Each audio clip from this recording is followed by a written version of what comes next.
စ္စာဆောင်ကခန်းနံပါတ်1 2 3မှာနေတယ် လုံးဝဖြစ်နိုင်တော့ငိမ့်ညာ သူမျက်နှာကိုမြင်လိုက်ရတဲ့နာလေးတွေဖြစ်ပေါ်လာတဲ့ချစ်တရားဒီတန်တရားမဆုံးသေး၍တည်မြဲနေမယ်ချစ်မှုပေါ့ကိုချစ်နေတဲ့မိန်းကလေးတယောက်ကိုဘာမှမကြိုးစားဘဲနဲ့ဒီတိုင်းလေးပဲထိုင်ကြည့်နေရမှာလားတခြားရွေးချယ်စရာနီးလန်းလည်းမရှိတော့တစောင်းမီးတစောင်းဆွဲကောင်းကောင်းနဲ့ဆက်ပြီးရေးဖို့နေခဲ့တာပါ လုံးဝမဖြစ်နိုင်ပါဘူးရှင်တဲ့ ရှင်လိုချင်တဲ့အဖြေကိုကျမပေးလိုက်ပါပြီကျမအဖြေပေးတဲ့အကြောင်းဘယ်သူမှမပြောပါဘူး တငါ့ကိုပြေးပေးတာပဲ ကျွန်တော်သူ့ကိုဘာပြောရမှန်းမသိတော့ဘာမှမပြောပါဘူးသူကလည်းဘာဆိုဘာမှပြန်မပြောဘူးကျွန်တော်နဲ့သူနဲ့ဟာဘာဒီမှလည်းမသိပါဘူး ဒီပစိုးဝင်လာမယ်ထင်တာပဲ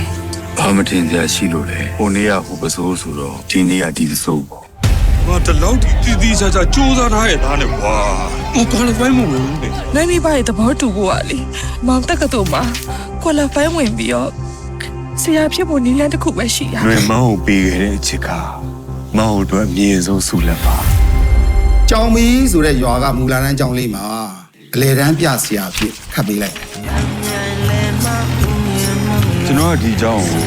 ယာယီเจ้าတာဝန်နဲ့ပြောင်းလာတဲ့เจ้าဆရာတဲ့ အားလိုက်တာဆရာကြီးကျွန်တော်တို့เจ้าမှာလေထိုင်ကြခေါင်းတစ်လုံးမှမရှိဘူး ။အဲ့ဒါဆိုဆရာတို့ဆရာမတို့ညောင်းတော့ဘာမှ ဟောဒီလိုပဲကလေးတွေစာရေးတဲ့ကောင်ကိုထိုင်လိုက်တာပဲဆရာ ဒီเจ้าမှာဘာပစ္စည်းမှမရှိလို့ဆရာလည်းဘာမှလက်ခံစရာမလိုဘူးလို့ပြောတာပါဆရာရဲ့ နောက်ဆုံးတော့လေ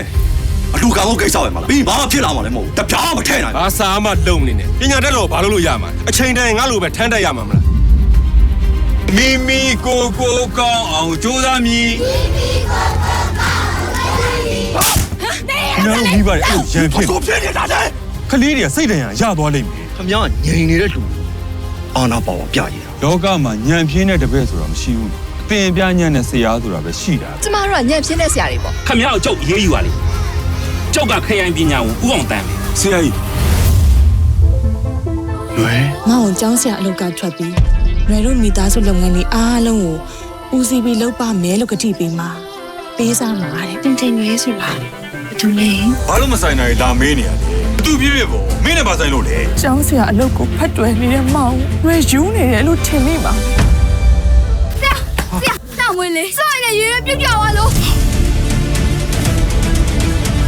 ဒီရွာလုံးရဲ့ကလေးတွေကိုသူ့သားသမီးတွေသတ်မှတ်ထားတာအဲ့ဒါမှကျောင်းဆရာစစ်စစ်စိတ်တမ်း